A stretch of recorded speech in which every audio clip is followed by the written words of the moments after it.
Oh, bom dia.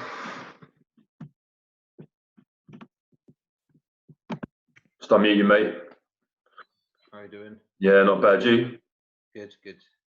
Awesome. Awesome. You had a good day? Yeah, so far so good. Just been busy with the kids as usual. Yeah. Now. Okay. Good afternoon, everyone. Thanks for joining us in a timely fashion. This is our fifth webinar that we're running over the course of this webinar series. I'm delighted to have a coach from our performance pathway, Matthew Durber, with us. Ricardo's on with us, but he'll be on and off as he's got other duties going on at home. And we are honoured to have Rusty Earnshaw with us today to discuss the topic of gamification and essentially what it is, how we can use it in handball and other sports to help develop skills and tactical awareness and understanding with our players. But before we move on into the content, I'm going to give Rusty and Matt an opportunity to introduce themselves properly, a bit about their background and stuff. So whichever one wants to kick us off. I'll kick off. Yeah. So yeah, thanks, Bobby. So my name is Matt Durber, working with England Handball as a performance coach in the talent pathway, specifically with the Southwest Regional Academy and the Futures Programme. Also head coach with Stroud Handball Club down in Gloucestershire, where I coach 5-6 different age groups, all the way from under 12s up to seniors, and we're doing quite a lot of coaching in the community in schools and universities and stuff as well. Cool. Rusty, thanks for having me on. Really appreciate it. Myself and Fletch, who's on here as well, actually, have been really lucky to spend some time hanging out with you guys. We work with lots of different sports, really.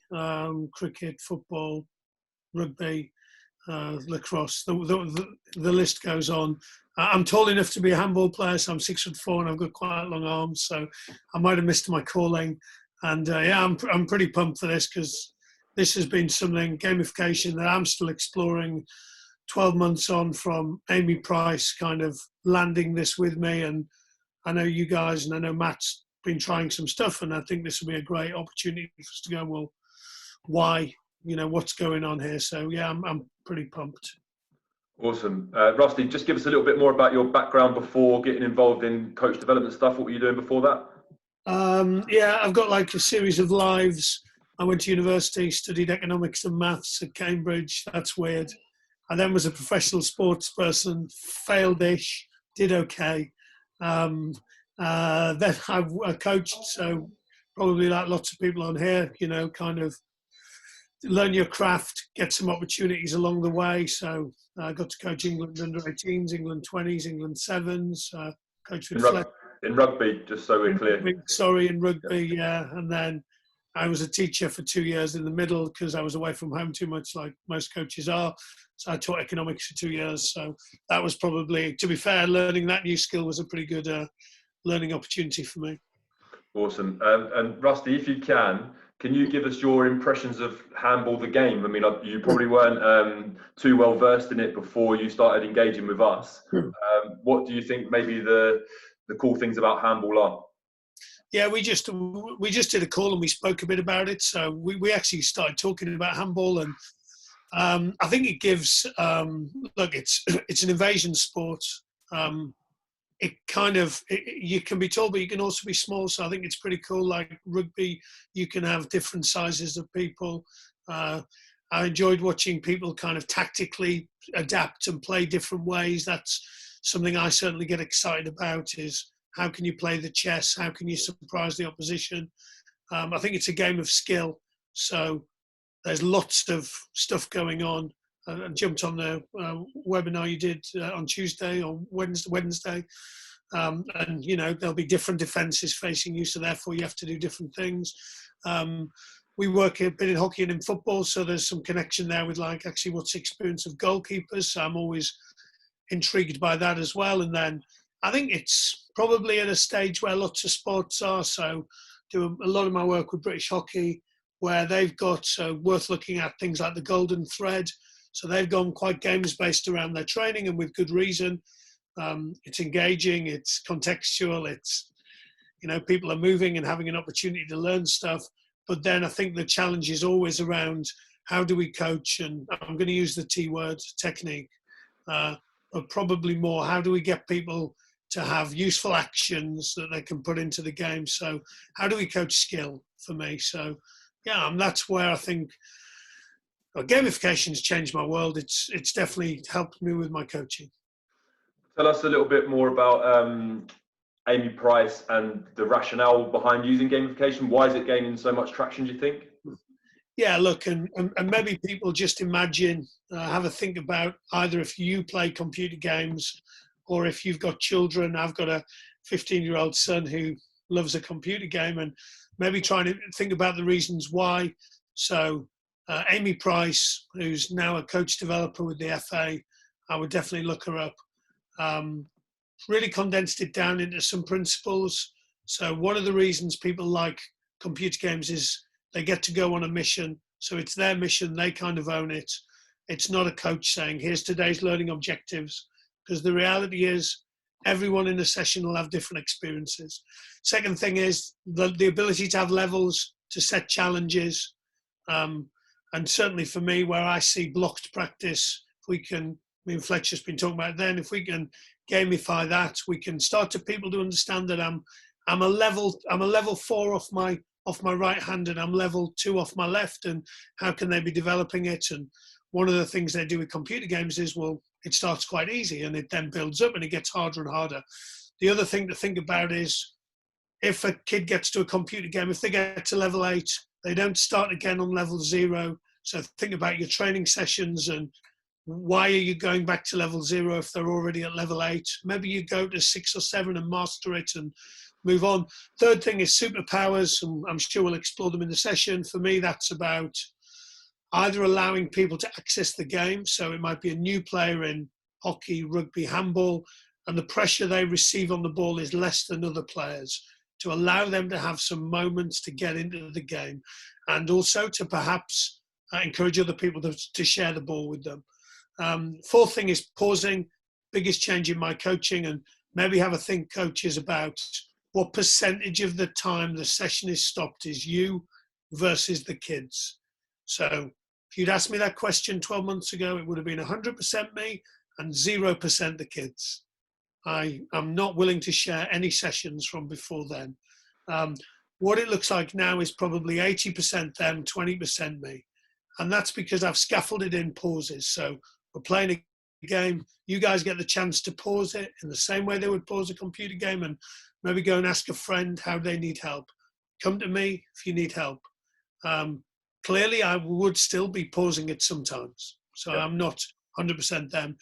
And then the last thing is really saving progress. And this is really around banking. So we might play a game in rugby where you score a try. If you turn and play the other way, it's worth an extra 5 points, but you lose your 1 point.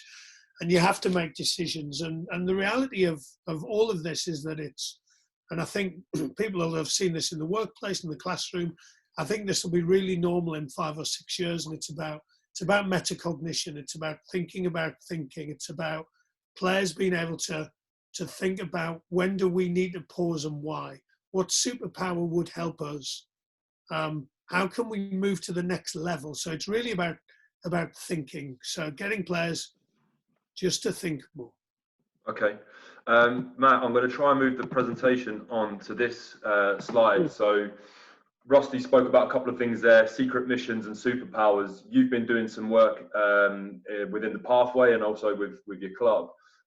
Talk us through some of the secret missions and superpower stuff that you've been using and how it's been useful for the players. We'll start with the secret missions. So as Rusty mentioned, one of the kind of principles is like setting a mission that is the players, so it's less onus on the coach to kind of set the outcomes of the session. So just an example of how we've used this in one session. We had a load of cards with different missions on. That can be something as simple as, I don't know, scoring 10 goals from 9 meters. Teams choose their missions. But I figured it's make it a bit more interesting to make it a secret mission, so the other teams didn't know what the mission was from one team. Basically, it's the first team to complete 3 missions, and they win the session. The opposition, as well as trying to complete their mission, are trying to discover and try and work out what the other team's secret mission is. So there's a bit of thinking involved there from both teams, really. You've got to imagine the attacking team obviously got to try and make sure they score enough times from 9 meters to complete the mission. But if they try and do it too often, then the other team are going to work it out. So they've got to try and maybe bluff a little bit as well and throw some other things in. So as Rusty mentioned, the kind of the cognitive skills as well as just the technical stuff really gets them starting to think about what they're actually doing within the session rather than just going out and trying to win a game. Okay. Can I ask you a question, Matt?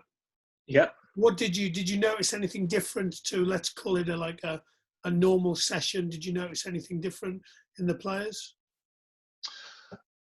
It's hard to answer. I don't necessarily have what I'd call a normal session. I think a lot of my sessions are quite different. There's a lot more discussion between players when you've got something like this, rather than just going out and focusing on their own individual skills. Obviously working as a team to try and figure out how to complete the mission. And I'll say easier, there's kind of less work from the coach in terms of running the session. You kind of set the task and it kind of task takes care of itself. So the role of the coach, I guess, changes kind of within this type of session. Cool. In what way? What type of things did you find yourself doing differently as a coach?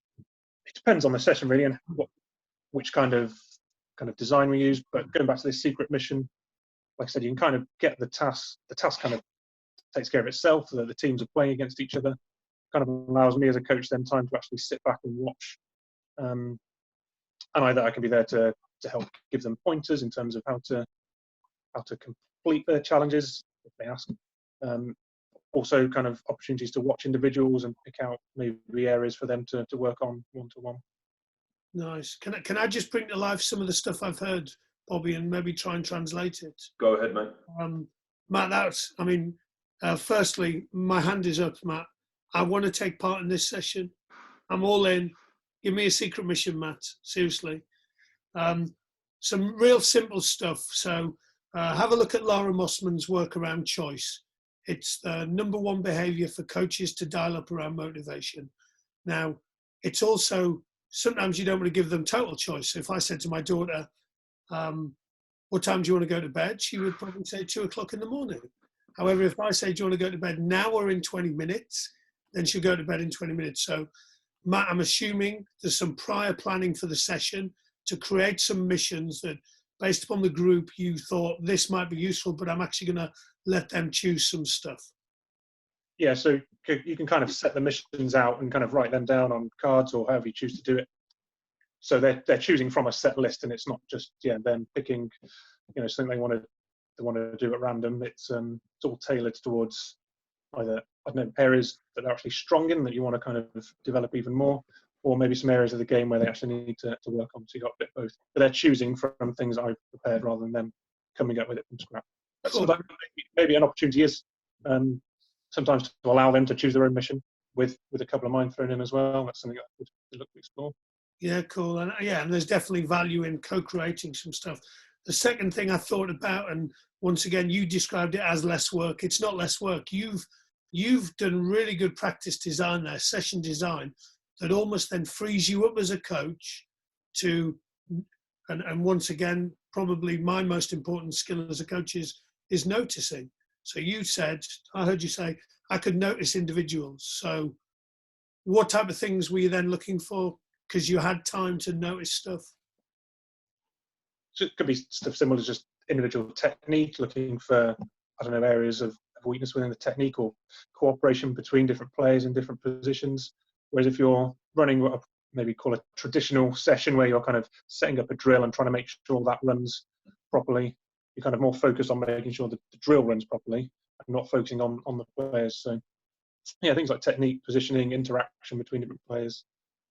Nice. And so just something to think about, and Ed Hall put it beautifully the other day, like if you plan really well for action, which you've done, then you can plan a little bit better for interaction. So you might go into the session and go, actually, I'm going to keep an eye on this person because actually I think they're going to find this hard. And then you might then do some individual coaching with that person or have a skills master. You might say to Bobby, you're in charge of skills type thing. So actually, even when the game's going on, if someone wants to go and grab Bobby, or Bobby, you see someone that might benefit from some time with you, we could create an underload or overload. Next thing I kind of wrote down was, so with the mission, you went like big picture. So you went 10 goals from 9 meters. Did you then allow them to have a discussion around how they would do that? Yeah, they've got time to come up with a plan. As we mentioned before, some of the other design principles, they've got their pauses and timeouts and things like that. They can choose when they do that. Another element thrown in there as well, so the other team can try and guess what the mission is. If they do that, then they win. So if I did this once, then teams would just start guessing all the time. Eventually, you'd stumble on the right answer. Yeah. So we threw in that you'd have to get halfway through your own mission at least before you can have a guess. And if you guess incorrectly at the opposition's mission, you have to start again from your mission. So they have to kind of plan almost when they've got to be really sure. They kind of know what they're guessing really. So yeah, it allows a lot of fun opportunities to. Nice. And the beauty of this for me, Matt, is I'm learning loads from you now. That's a great way of, so one of the couple of things I'm thinking about there. One is with the youngsters, with the pauses, as the younger they are, the more they want to pause, replay, guess. As they get older, because we've been socialized and conditioned to, we don't pause the sessions, they don't use it. So finding a way of going, you're allowed 2 in the next 10 minutes, or you can have a guess, but if you get it wrong, there's a consequence, which clearly there is in a game. That's awesome. The other thing, and I think it's interesting for people to hear this, is, so I don't know, I'll ask you, Bobby. So Bobby, how many handball games have you played in your career? I don't know, 400 maybe. It's a lot of handball games. How many times did you know exactly what the opposition were going to do? Did I know exactly? No, none. Cool. So that's the reality of every single match we play, is that the opposition holds some information we do not know. Now, Matt, all you're doing is helping them with that. So one of the things, and if I look back on my coaching 12 months ago, you would see Rusty telling everyone everything. Well, by telling some people or one team one thing and another, then they've suddenly got to, you use the word discover, they've got to discover stuff. Did they find that hard or easy, Matt? Yeah, relatively tough, without a bit of kind of prompting. Cool. What did your prompting look like? So let's be posh and say you scaffolded them. What type of things did you do when you've looked at them and noticed they needed help? So obviously one of the things was they didn't want to necessarily guess until they were sure.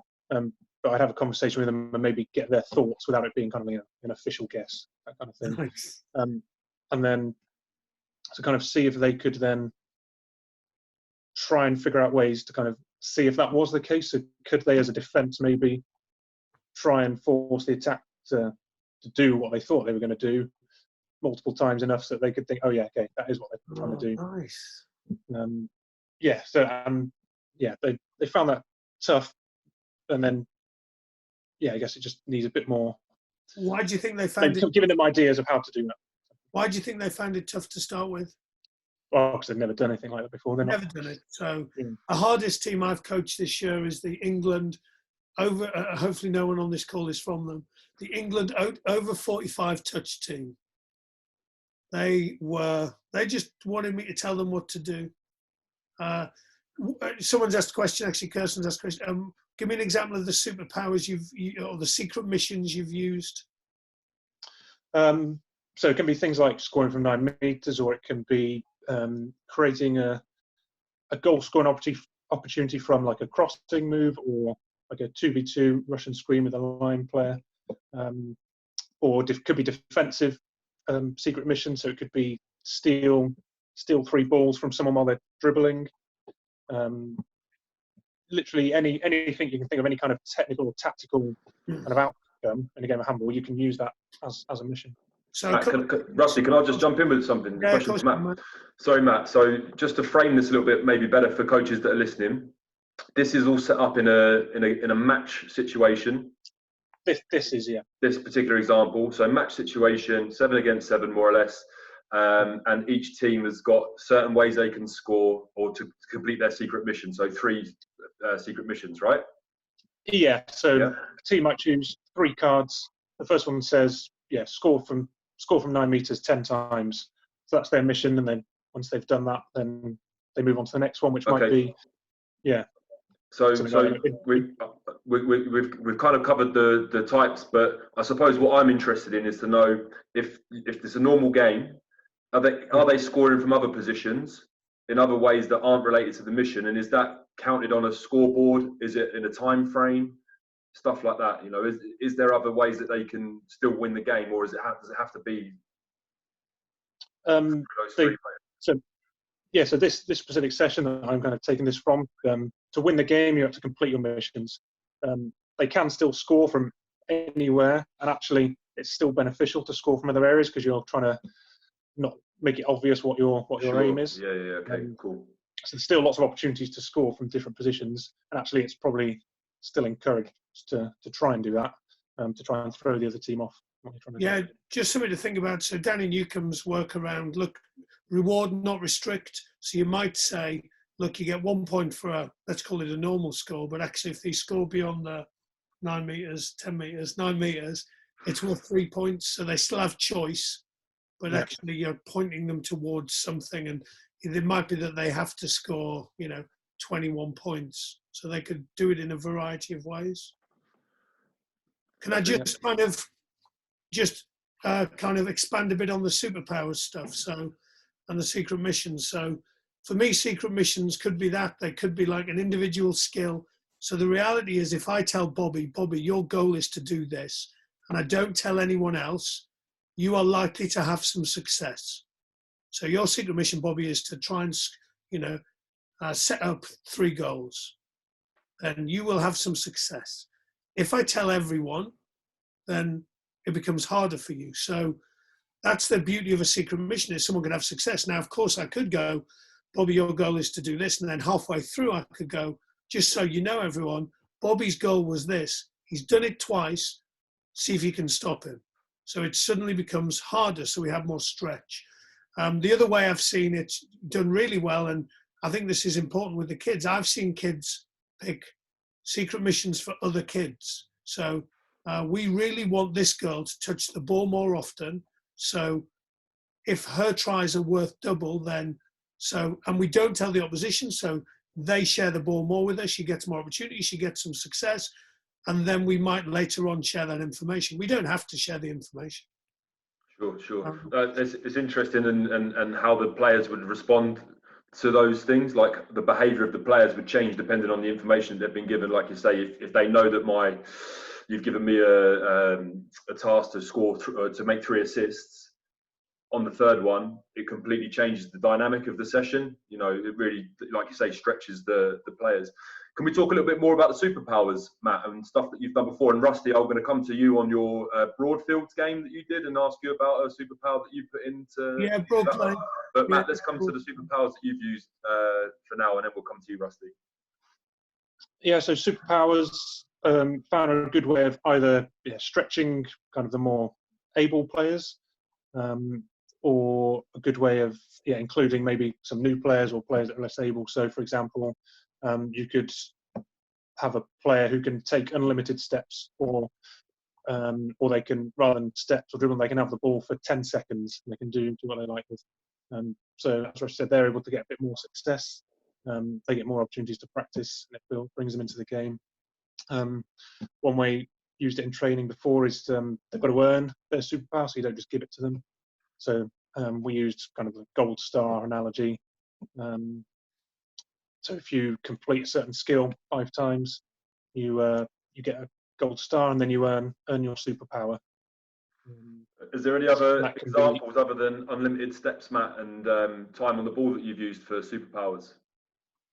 So I've used things like where you're allowed to shoot from. So again, similar to like levels and leveling up, I guess, we've used superpowers. So to start with, players can only shoot if they can get to 6 meters.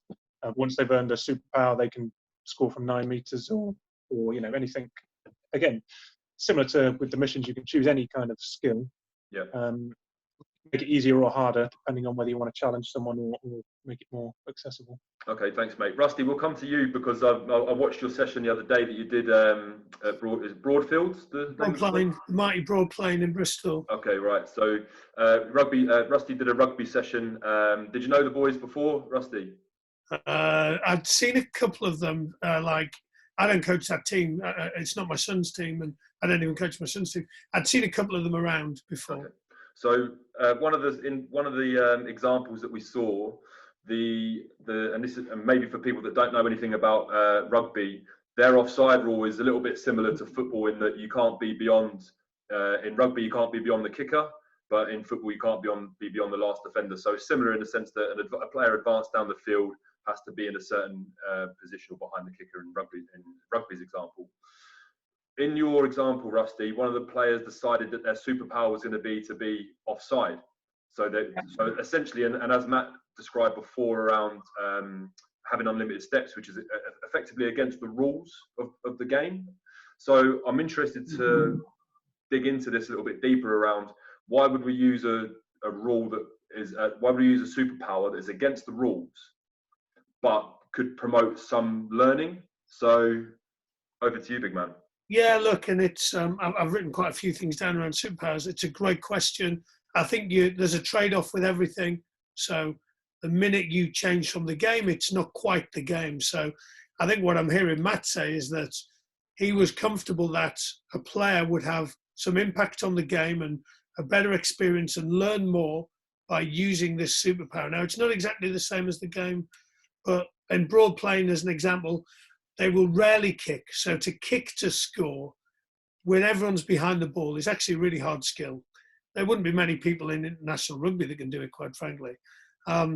So they wanted a player offside that they can then kick to. Now, outside the rules, does it lead to more kicking? 100%. Do they get success?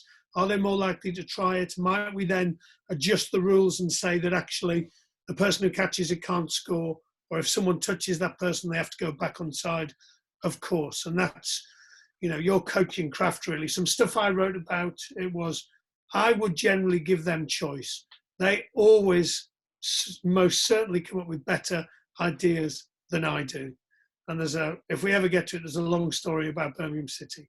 The other thing I think where we can use this really well is to connect up a little skill zone. So Matt might say there's a skill zone over there, and a person might go over and practice their shooting.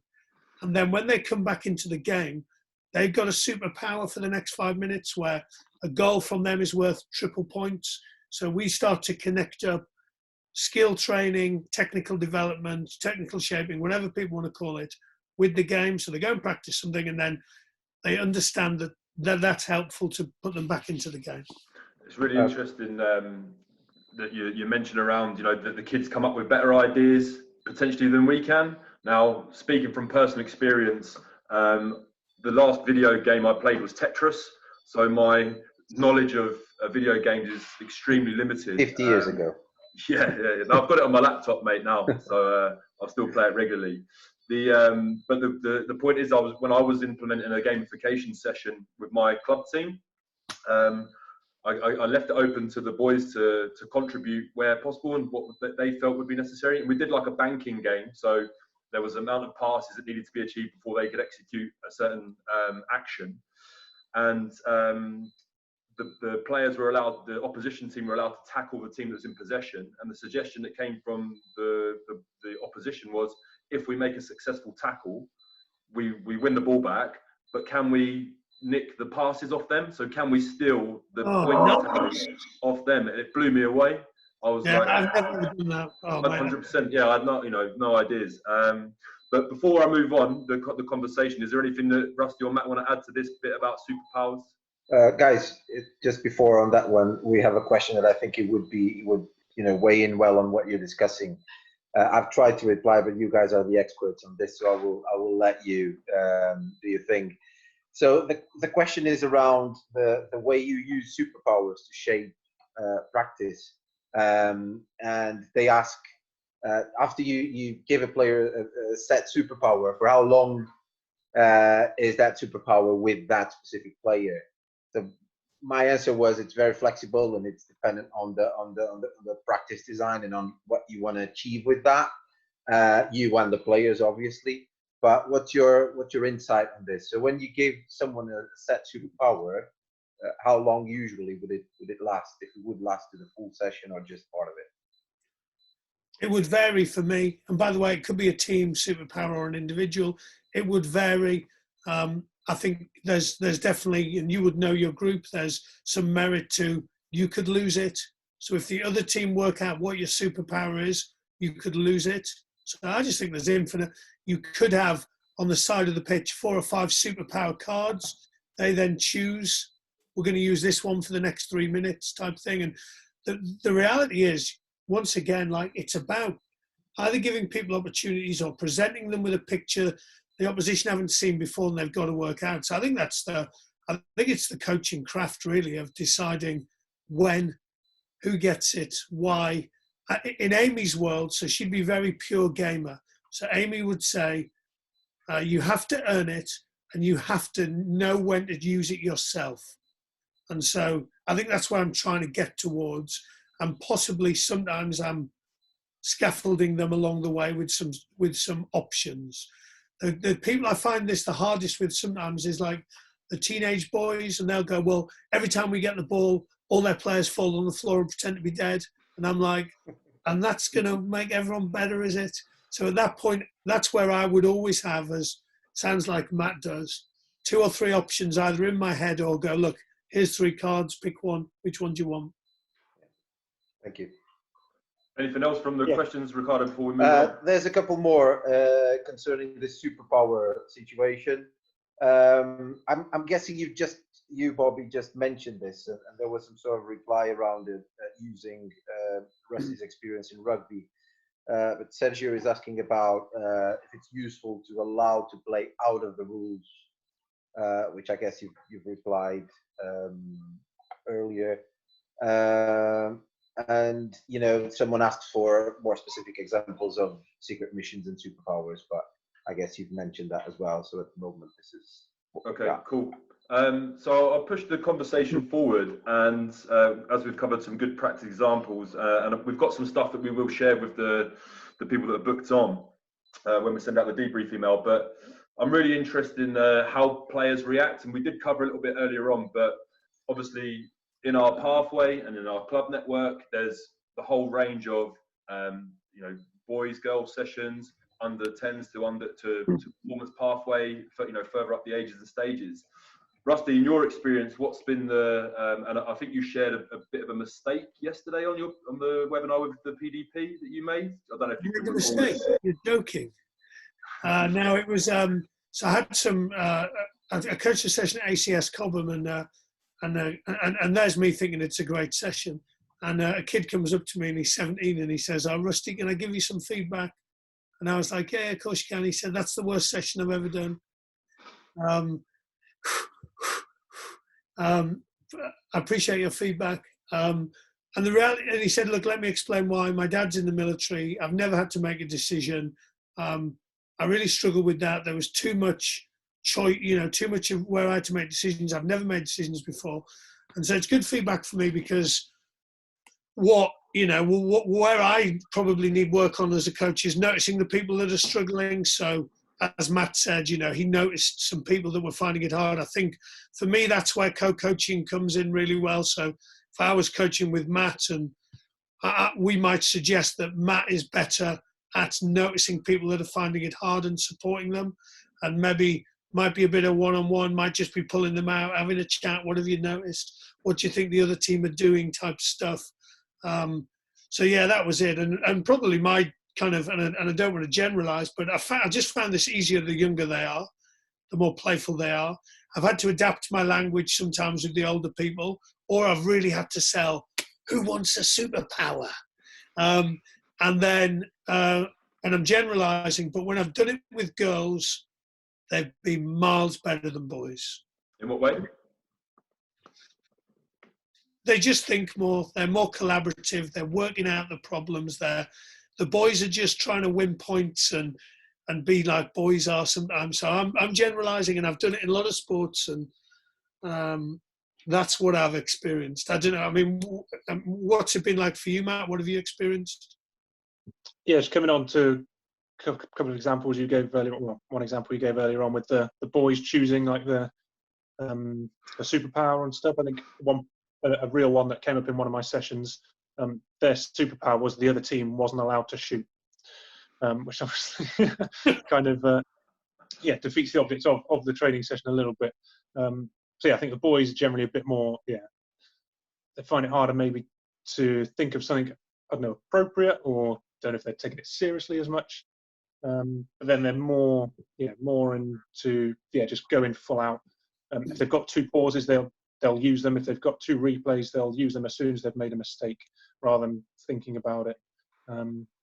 But I've used it in lots of different age groups, and actually I've found some of the older age groups have been just as receptive. Just going on back to my kind of gold star session. So I've used that with one of my under 19s teams, and you've got 18, 19-year-olds obsessed about trying to earn gold stars. So I think, which was a surprise. They need to act their age. It can be used. Sorry. I was just saying they need to act their age, those under 19. Stop chasing your imaginary gold stars.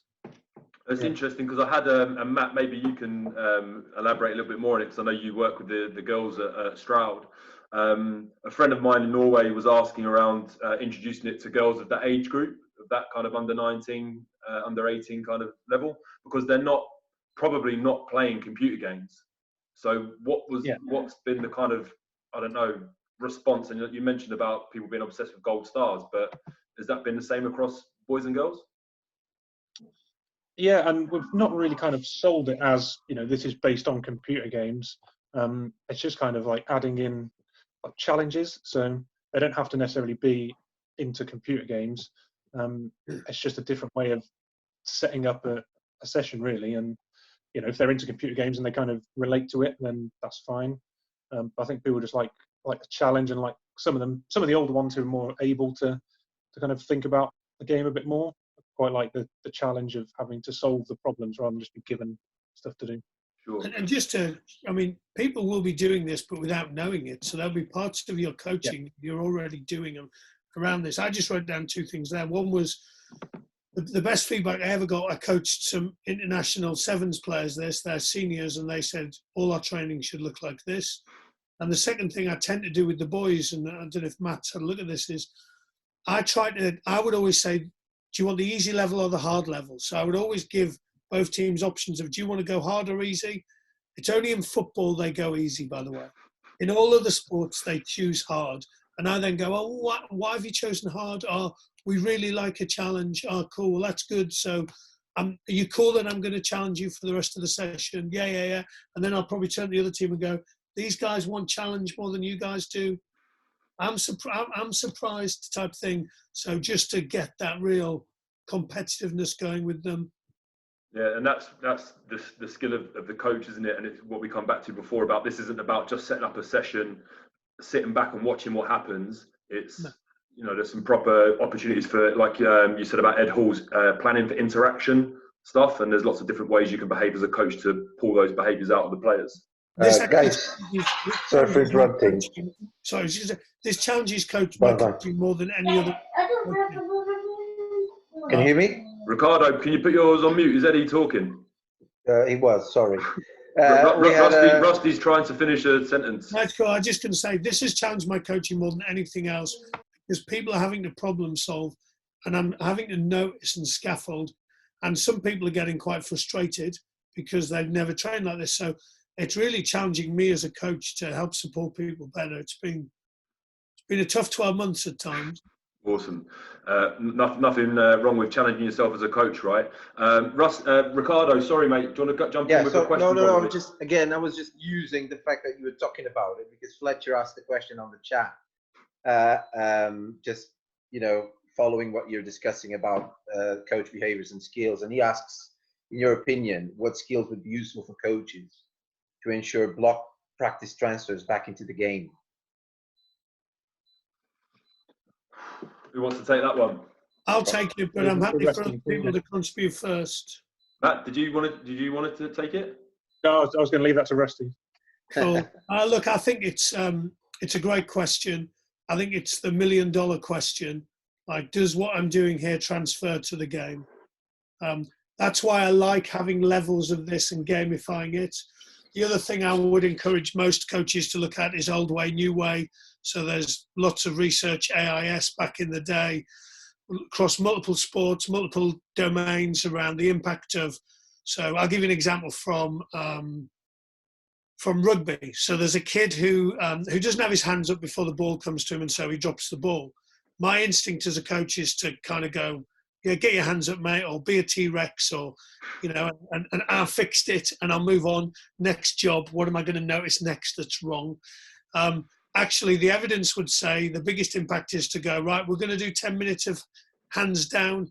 And once we've established the new way, which might be hands up, and we're going to do 10 minutes of hands up and get the brain to compute the difference between the two. So the brain needs to notice difference. So almost going old way, new way. Same with coaches. So I work with a couple of coaches who do pretty long wedding speeches at the start of training. My instinct is to go, look, could you reduce it from 12 minutes? However, what I've started doing is going, let's imagine we've got 4 huddles left. 2 of them have got to be 12 minutes. The others we can look, you know, we can do the new way we agreed. And they're like, Rusty, 12 minutes is so hard. I know. However, you were pretty good at it before. So it's worth, that would be the type of thing I would think about. I would think about how can they be feeding back? What's it that they notice? Is it when I straighten my elbow that it's a really good shot? And then that's my fun. I mean, the stuff that all you guys will be doing anyway, they're kind of the coaching craft stuff. Cool. Guys, should I move on into a more practical example of stuff that we've been working with? And this particular session was shared out amongst the performance pathway coaches for critique. Let's see if the slides will move on. So, yeah, so a few weeks ago, maybe a couple of months ago now, we looked at having a real handball specific game using levels. The objective of the match was, or the game was for each individual player to progress through each level. So the levels of the game obviously down here from 1 to 7 with the boss level. And their players had to score within the conditions that they had individually. So they weren't working as a team. Now this is kind of like the reflected version, because the version I started with went wrong quite a lot. You know, we found that there were some issues, especially around players assisting. So they didn't want to give the ball to someone else because they felt like that person would progress through the levels quickly. So we started giving points for the assists and stuff like that. So that was quite interesting to see how the players responded to the rules. We've got the 3 different levels, so easy 5 against 3, medium 5 against 4, and expert level 5 against 5. So the defenders obviously makes it more tricky, more difficult. And we progress through you know, each level. So in the beginning, as Rusty said, you kind of want to start off nice and easy. So we gave the players as much freedom and flexibility within the handball rules, so they weren't limited in how much they could move and stuff like that. And then we started to decide, and most handball coaches will appreciate this, that young players especially like to bounce the ball, which slows the game down and allows defenders to get across into position and stop their progress towards the goal. So we introduced the 1 bounce rule to limit how much movement they can make, which made the players be more thoughtful, one, around how quickly they received the ball, so they could actually cover the ground quicker to exploit the space and get closer to the 6 meter. What was the other thing that we noticed? Yeah, just their angles. So the back players would get wider, so to get further away and spread the defence even more. So that was quite interesting. The level 4, we found that, and this will go out. I've made a recording of this one, but on level 4, we just made a tag rule for the defence. So if the defender tagged the player in possession of the ball, that player couldn't shoot. So they've limited the, they've nullified that player. And essentially, what happened was players started shooting much quicker. So they would receive the ball at speed at 9 meters and get their shot away before the defender could get near them. So it was really interesting for the players scanning. They were looking at the defense before they received the ball. And yeah, we saw some interesting things come out of that. not progressing too much further through these levels, but because you can read, the stuff for yourself. But some interesting stuff that we found was how to actually engage the defenders, because if the guys that are handball coaches, and Rusty, you've probably experienced this yourself as a rugby coach, you set up attack versus defence. I don't know that many people that enjoy defending more than they enjoy scoring goals. So the engaging the defenders was really important, and some stuff that we threw in was, okay, if they make a tackle or if they make an interception, they get to change with a player of their choice.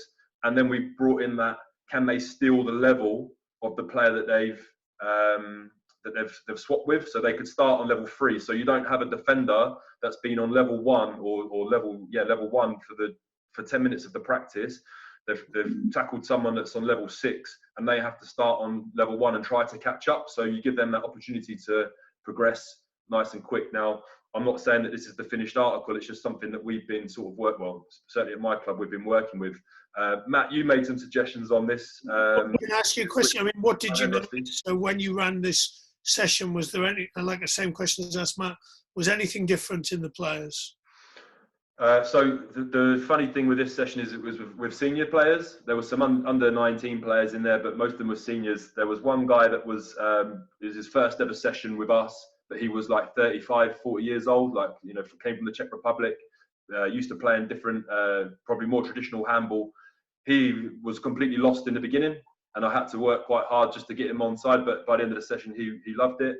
The players that had been around the club for a longer period were kind of used to it, and I set the session up by saying, this might go wrong. We might struggle to get through this, and gave them all the opportunities at any point to pause, provide feedback. How can we make it better? But after we've made the couple of adjustments around the assists and the defenders, it was just like a really full-flowing session. And some feedback from one of the players, which I shared with our performance pathway coaches, is he said it was the loudest session that he'd been involved with for a long time. It was very active. It stretched and challenged players in ways that they probably haven't been in previous practices. So I think the returns were really positive. But I would say that we probably need much more practice at delivering these types of sessions, and we might get better returns after 8 weeks of doing stuff like this, rather than just going in off the bat. And one of the questions I was going to throw back to you was, what advice would you give to a coach who was going to go and do this for the first time?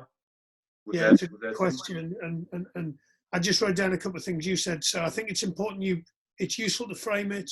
If you know your group and you're thinking, this, and my preference would always be as a coach to be quite vulnerable and go, look, I'm going to try some new stuff here and this might go wrong. I really, I'd love some feedback at the end type stuff, or during even. It sounds like you've done a good job because you've scaffolded in pauses, and you said they would pause the session. I would think, which parts of gamification can I start to slowly drip in? So maybe when I'm doing some skill development, so I'll give you a really good example. Birmingham City, the kids rock up, and there's a dustbin, crossbar, cones on the crossbar. Level 1, you've got to do at least three keepy uppies and get the ball in the bin from 5 yards. Level 2, 10 yards. Level 3, you've got to knock the cone off the crossbar with your dominant foot. Level 4, non-dominant. They practice really intentionally. They really, really work hard. So it might be that you just introduce it in that way.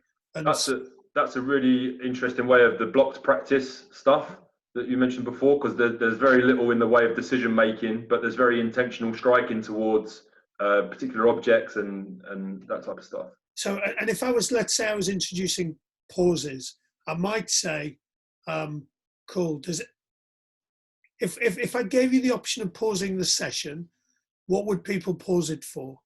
And then we'll have a discussion around, maybe it's tactical, maybe it's we need a drink, maybe it's because the opposition are about to score a goal and we want to stop it, maybe it's because we want to actually freeze their players and move some people around, and then I'll go, cool, so let's go, like in the next 15 minutes, how many pauses do you think each team would need? And so we might just introduce stuff gently and then just get some feedback on whether they felt it was worthwhile. If it was superpowers, and sounds like Matt's doing a cool job with that, It might be that you chat to people in the week. So one of the things I see with lots of coaches is that if you haven't co-created or had conversations in the week, then it's suddenly a really big shock, because I said to you earlier, now Danny Kerry, GB hockey coach, was saying, like, the international players who've been playing for 20 years and have been to Olympics, they want blocked practice. They love it. They're not very good at it. And it's for psychological safety for them. So he would, you know, if he's going to take that out or do it differently, he would probably have a conversation before the session. Cool. Matt, have you got anything to add on the feedback that you gave for this session? Yeah, so just a few things we discussed about, just a few options for changing the design slightly. So one thing, so I've done a similar session to you. We framed it a little bit differently, but the game was kind of the same.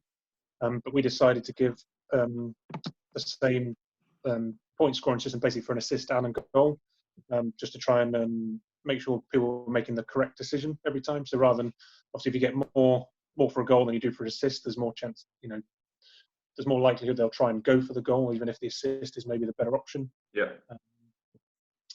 We've done stuff similarly as a team as well, rather than going up the levels as an individual.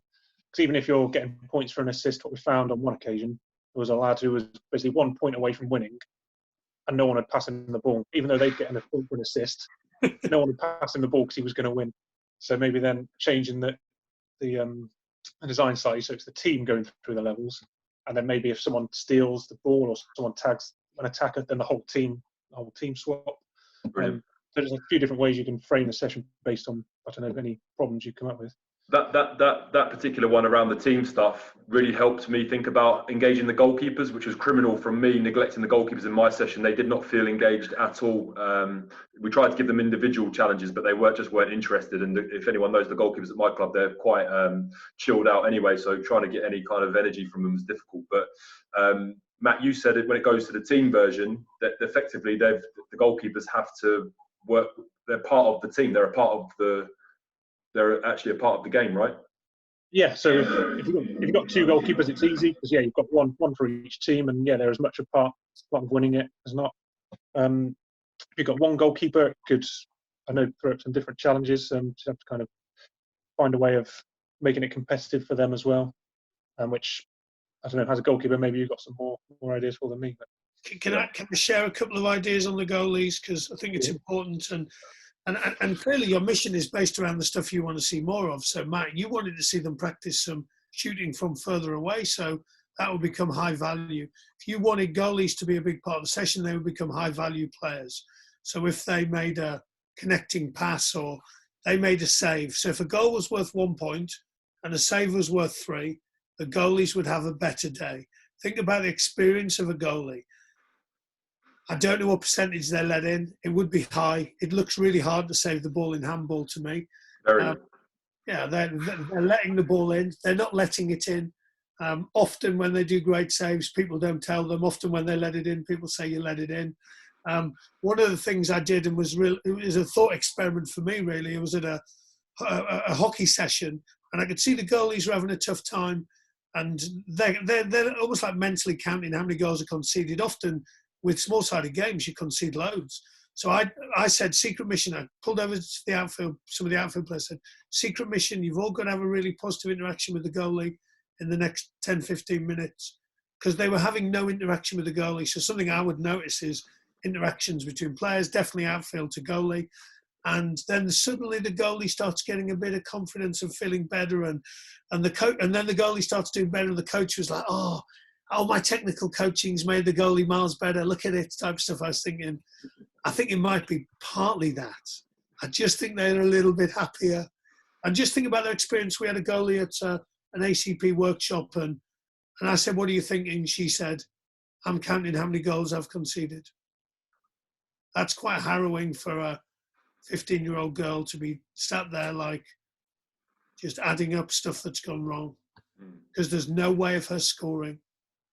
Just one thing on the goalkeepers, Rusty, and it reminds us another example you've given previously from football around coach interaction and the ability for players to feel like they can make comments to the coaches. So you spoke about giving players a secret mission to interact with the goalkeeper. Any advice for coaches maybe on this one? Yeah, and think about where you stand. So it was really one of the things that happened at Birmingham. I asked the kids, you know what, we've got 3 co-coaches. How do you want to use them? Clearly, all my life, I'm being assuming the coaches make that decision. And then they just said, so they said stuff like, keep the game going, don't stop it. Individual feedback, not in front of the group. Notice us doing stuff well and stretches. And then the goalie said, outfield coaches, I would love to chat to you, so maybe come and stand near me.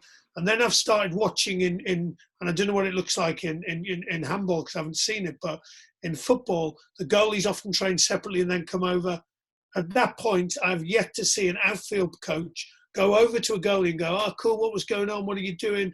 What's, you know, is there any way we can help you in this next session? So I would think about, if you consider yourself to be an outfield coach, how much interaction, how much support are you giving the GKs? So Matt Way works at GB Hockey. All this session planning is with goalies because he thinks they're the ones having probably the toughest experience. He wants to make sure it's really good for them.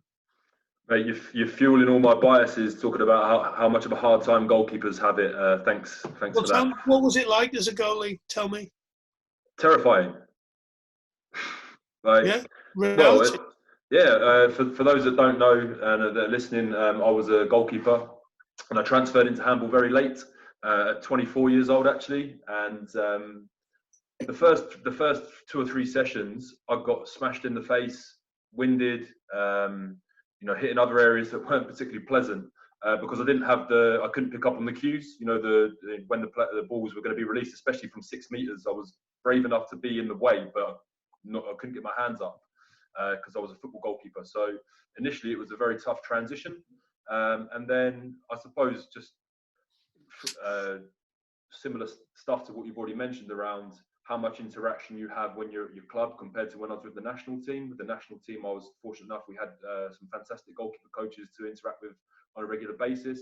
And I'd like to think I had a good relationship with the 2 main coaches, so Dragan Jukic and Bill. I'm often speaking to those guys anyway. I had a good relationship. I was the team captain in the end.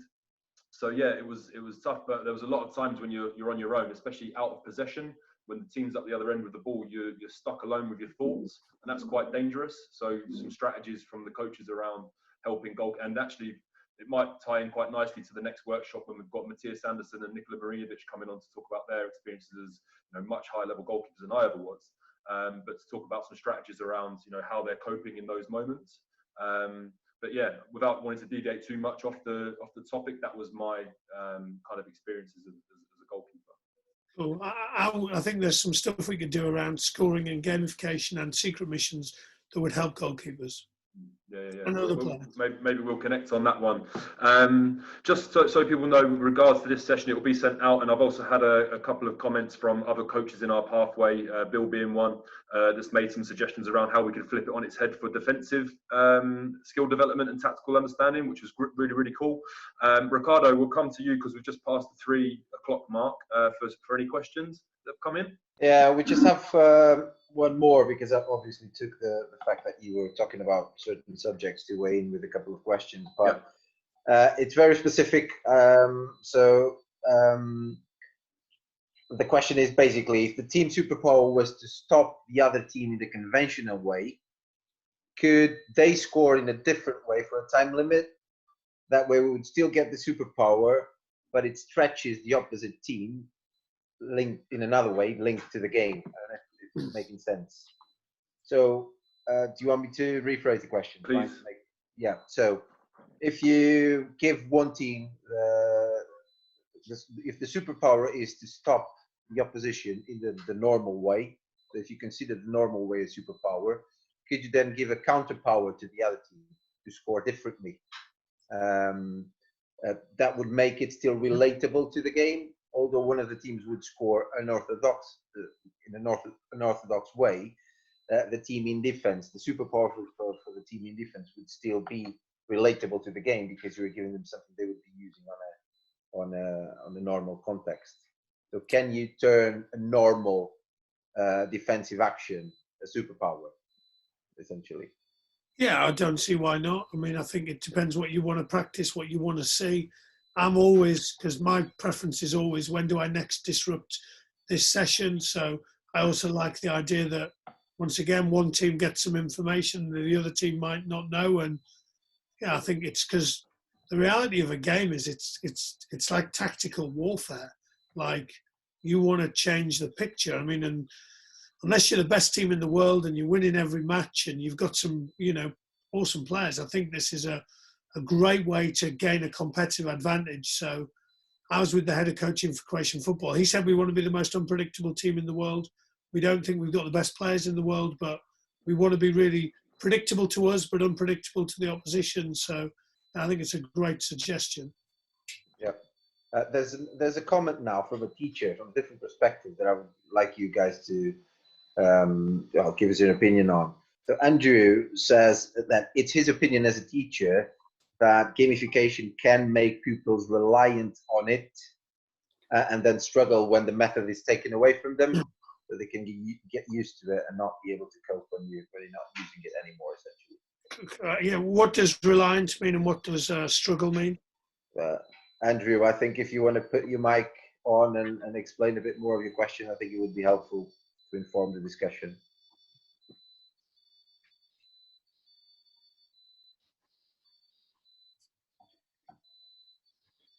I mean, look, I think it's where we're all going to end up in a few years. The classroom will be more, because it's just metacognitive. People having to think about thinking.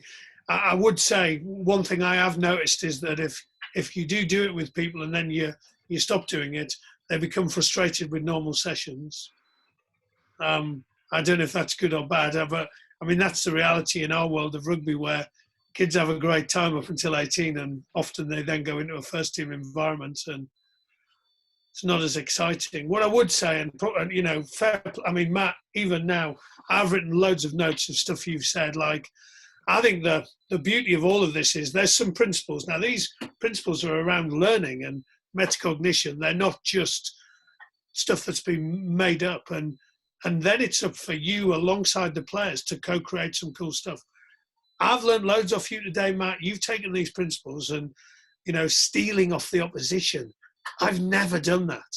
But what a great way for us to think about, do we bank those points or do we risk it? And it's an even bigger risk if the opposition get it. Because now we're starting to talk about risk reward and decision making. Because if we miss a goal, the opposition get all our points. Like, is it the right time to shoot, or is there a better moment that's going to happen? I mean, that's class. Anything else, Ricardo? No, I was just trying to get Andrew to expose his question a bit more, but it doesn't seem to be live at the moment, or at least not unmuted. Cool. Just quick. So Joanne's question is: look, there's an array of tools we can use as a coach. Yeah. I know, Bobby, you've got the kind of the toolbox type thing, and yeah, I mean, it's up to us to choose the when and why and with who, and understand there's trade-offs with everything. So we played if Matt did this with a large game and it was 7-on-7, then people would get less touches than if they were doing some, one-on-one practice. However, if they were doing one-on-one, they wouldn't get to practice their off-the-ball skills, and there'd probably be less decision-making involved, but that might be what you want. So this is clearly one of my biases because I know that it works, and I would always try and add elements into every stuff I do, because the reality is players need to think more than they currently are. Bobby, I don't know if you read the request on the chat. They were mentioning that you mentioned the German research. They're asking for the link. Yeah, I'm waiting to receive the study from someone else. So once I've got that, I'll happily share it out through the email brief the debrief that goes out. Right. From a personal perspective, and because I'm also allowed to ask a couple of questions, or at least one, one of the first times I've heard about gamification was very related to existing video games, not necessarily just using a model applied to a handball context without any inference from outside. So I had a lot of input from games like Fortnite. People were just building bridges with the their own sport and the video game and trying to relate that to the kids itself. And what you gave me today, obviously I've been speaking with Bobby about this, so I had this idea, but what you gave me today is a way more concise notion that it doesn't have to be linked to anything outside, anything existing, and you're completely free to create a game out of nowhere that adjusts to your own context and to the needs and wants of your athletes. I guess my question is, if you're and I find this very interesting because I was trying to relate what you were saying to my group, and by my group I mean the age groups I coach, not the men's. And I could see 2 or 3 kids that would potentially raise a couple of issues when you try to apply this this gamification strategy, more because they perceive their own sport as being, their own practice as being something aimed to performance, and they would struggle to link it to gamification. So how do you, and by performance I mean repetitions, drill, and not necessarily the fun side of it, which I agree with, and I try to use this methodology as much as I can. But how would you bridge that gap if you came across 1 or 2 kids that were not that into this type of methodology or approach behavior? You've mentioned it at older age groups in your touch. I think it was touch. You said over 45's touch team. Yeah. What about younger age groups? I think this is performance. I think this is the closest practice you'll get to a game. With and clearly, if some people are struggling with some stuff, you might. Great point from Joanne. You might take them out. You might have a skills master, and they can go and do some block. But the reality is, and I guess my question to you would be, Ricardo, is like, how many really good problem solvers exist in English handball? Like people who can tactically adapt within a game and solve problems and win matches. Well, not enough. That would be my answer. I think if they trained like this, you'd have an oversupply of them. Oh, absolutely, and I fully agree with that. The question the angle was, there's always a couple of kids, or at least from my group, I can see that aren't that into this. I think my probably, and once again, that feedback from that kid, that would have been one of those kids. I think for me, it would be like, how do you prime them? What you do in advance of the session? Maybe you co-create it with them. So I'm thinking about trying some gamification. Here's some stuff. Here's a session Matt ran. How would you make it different? Was there any stuff you think we could add to our team? That would probably be my preference. My challenge is often that I'm going in and doing one-off sessions, and I would often get them to start going themselves so I can notice and have some conversations. But I mean, nothing, as you know your team way better than I would, I think you would, as a coach, you would be able to understand what conversations you might need to have in advance. Can I make a comment, Ricardo? Yeah, absolutely. Sorry. For me, it's this bit that you're talking about. This the players not appreciating the relevance of the method. It links to psychological theory, self-determination. So the relatedness or relevance of the practice decreasing the motivation. So it's about trying, like Rusty said, about making them understand that this is going to help them decision making. This is going to help them with tactical understanding and execution of those things.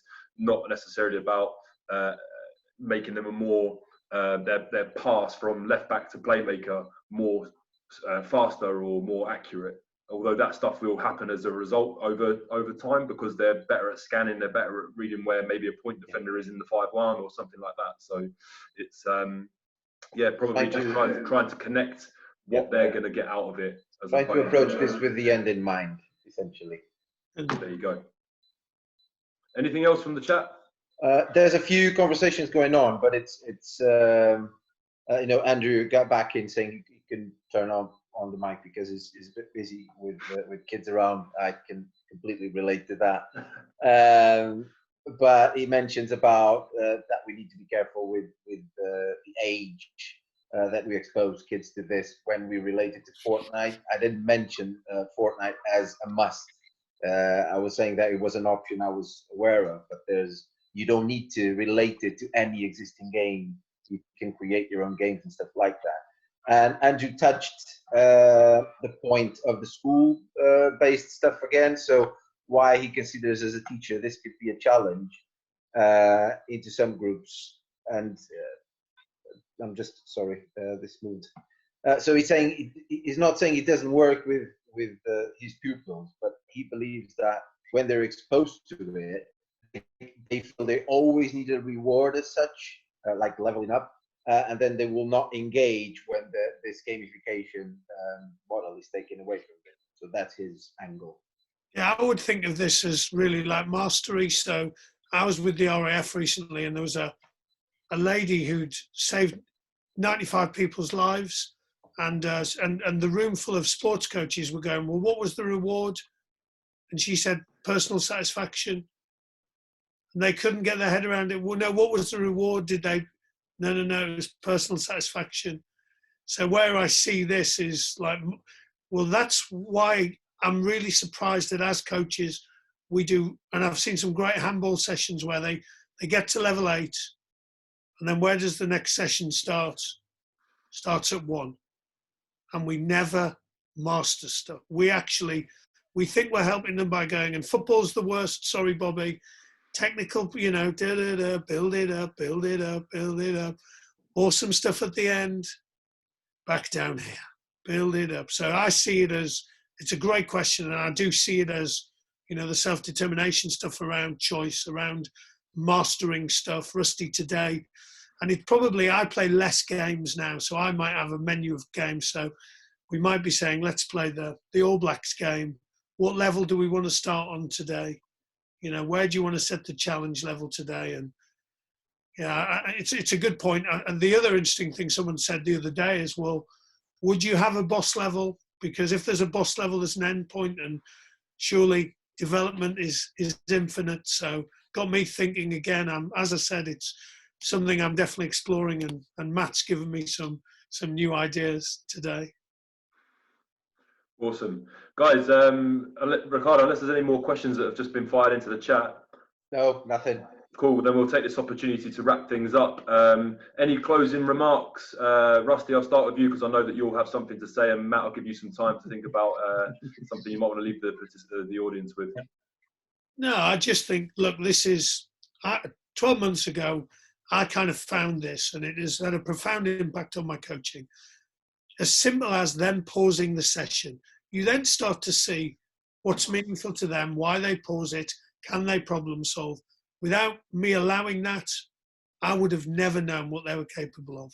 So I think my challenge, if it's a challenge, is just go and try it. Just go and try some bits. Take some of the cool stuff Matt and Bobby have done there and make it better. You guys have already made it way better than I've made it. And that's the beauty of this. And that probably I would say, and I've been blown away by how many people you've got on webinars, Bobby, is to just share it amongst each other. Like, let's just tell each other what's working well, what isn't working. And because it could be a real competitive advantage for the sport if you've got a team full of problem solvers who are really skillful and adaptable. Fantastic. Thanks, Rusty. Appreciate it. Mr. Durber. Yeah, I'll just echo a couple of those points, really. For any coaches thinking about trying it, yeah, just go and try stuff, small bits at a time. You're not going to lose a championship because you have one session that doesn't necessarily go quite to plan, but you might find, after a couple of sessions, you find something that really works and can help develop your sessions and your coaching and develop your players. And yeah, as Rusty said, just by talking it through with other people as well. I'm by no means a gamification expert, but if I've managed to, give Rusty some ideas today, then there's anyone can, give someone else an idea. So yeah, go and have a chat. I think a few of the questions as well were asking specific questions about some of the missions and some of the superpowers we suggested. I think one of the take-home things as well should be, the rules aren't necessarily that set. It's quite fluid. You can create the rules yourself and come up with your own missions and superpowers and the rules that govern those to suit how you want the session to go or what you want the players to take from it. So yeah, just be creative.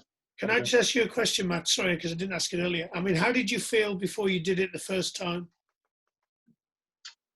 Quite excited. I think it's quite an interesting. It's a different way of doing a session. You can get quite creative and like coming up with these secret missions and thinking about ways you can, try and get a place to think about it. So I was quite excited before doing it, and I think we've talked as well about getting player engagement in this. But as a coach, it makes me more excited about a session and more interested. So it helps my motivation as well. So I think it's good for all. That's cool. I was really nervous. I'm loving how excited you are, Matt. You are definitely, if there was some kind of hostage situation, I would want you on my side, not me. Well done. You described it yesterday, Rusty, as stepping up to do karaoke. Is that right? Yeah, I always, so, I mean, let's have a look. Ricardo, if I told you now, I'm going to be Elton John, you're going to be Kiki D, we're going to sing Don't Go Breaking My Heart, how would you feel about it? Lovely. I would ask you, how many beers do you have for me to drink before I join you?